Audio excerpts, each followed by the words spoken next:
বস, তুমি কি একটা এমন ছবি দেখতে চাও যে ছবির এন্ডিং তোমার মাথা খারাপ করে দেবে? তাহলে এই ছবিটা তোমার জন্য। ছবির শেষের যে 5 মিনিট তোমাকে উড়িয়ে দেবে। তুমি কোনোভাবেই ছবির ক্লাইম্যাক্স প্রেডিক্ট করতে পারবে না। প্রথমত জিনিসটা যখন দেখাবে সেটা এতটাই শকিং যে তুমি উড়ে যাবে। তো এই ছবিটা ভুল করেও মিস নয়। ছবির নাম হচ্ছে কে এ। এই ছবিটা তেলেগু ফ্যান্টাসি থ্রিলার।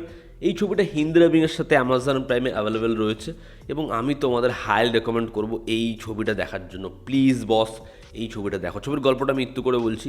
ছবির যে প্রোটাগনিস্ট, তাকে কিডন্যাপ করে একটা ঘরে আনা হয়েছে, যে ঘরে 4টে দেওয়াল অন্ধকার, বাইরে কিছু দেখা যায় না।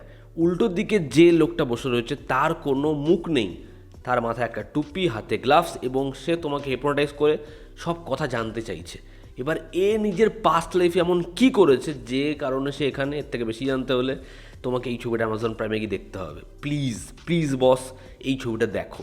ছবির পজিটিভ দিক, নেগেটিভ দিক, আমার কাছে এই ছবির জন্য অনেকগুলো পজিটিভ দিক রয়েছে। প্রথম হচ্ছে এই ছবির প্লট, সেটা ভীষণ এঙ্গেজিংভাবে নিয়ে গেছে, যে কারণে আমাদের প্রত্যেক 15 মিনিট 20 মিনিট অন্তর অন্তর মনে হয় ছবিটা এরপর কী হবে, মানে ছবিটা এরকমভাবে এগোচ্ছে কেন। এইভাবেই ছবির স্ক্রিন প্লে লেখা হয়েছে, সেটা ভীষণ ইন্ট্রিগিং। কিন্তু ছবির যে টুইস্টটা মারবে সেটা জাস্ট উড়িয়ে দেবে, সেটা নেক্সট লেভেল, এবং সেটা তোমাকে একটা আইকনিক ছবির কথা মনে করাবে। আমার সেটা ব্যাপক লেগেছে।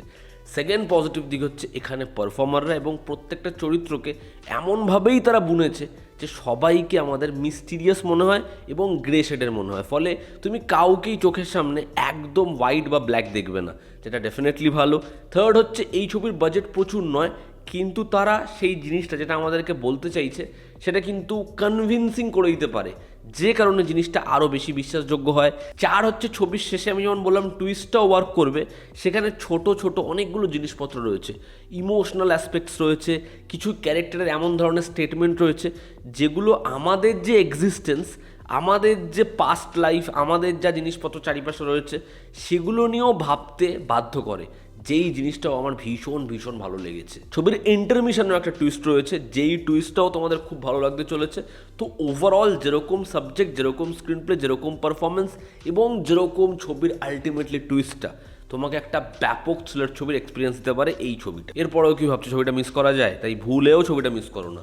ছবির যদি নেগেটিভ দিক বলি, দেখো এই ছবিটার যে নেচার সেটা একটু লাউড কিছু কিছু জায়গায়, এবং হিন্দি ডাবিং তো প্রপার হয়নি, ফলে সেই জিনিসটা তোমার একটু খটামটো লাগবে। কিন্তু ছবির শেষ অবধি বস ওয়েট করে যাও, আর না হলে অরিজিনাল ল্যাঙ্গুয়েজে দেখো। এবং এই ছবির মধ্যে ভিলেনকে যেরকমভাবে দেখানো রয়েছে, রোম্যান্স যেরকমভাবে রয়েছে, সেগুলো সবই একটু কম সময় পেয়েছে। ছবির রান টাইম বড়, কিন্তু এত কিছু এই ছবিটার মধ্যে হচ্ছে, সেগুলোকে আর একটু প্রপার ব্লেন্ড করতে এটা হয়তো ব্যাপক সব ডিপার্টমেন্টে হতে পারতো, যেটা আপাতত এই ছবিটা হয়নি। ওভারঅল এরকম একটা কনসেপ্টের সাথে ছবিটা ডিল করছে। ছবিটাকে একটা সুযোগ দাও, ছবিটা তোমাদের ব্যাপক লাগবে, এই গ্যারেন্টি আমি দিচ্ছি। ছবির এন্ডিং অবধি খালি ছবিটার সাথে টিকে যেও। তো এই ছিল আমার ওপিনিয়ন। তোমরা যারা দেখেছো তোমাদের কীরকম লেগেছে জানিও। জনতা আমাদের পাশে আছে। আবার দেখা হচ্ছে। Take care.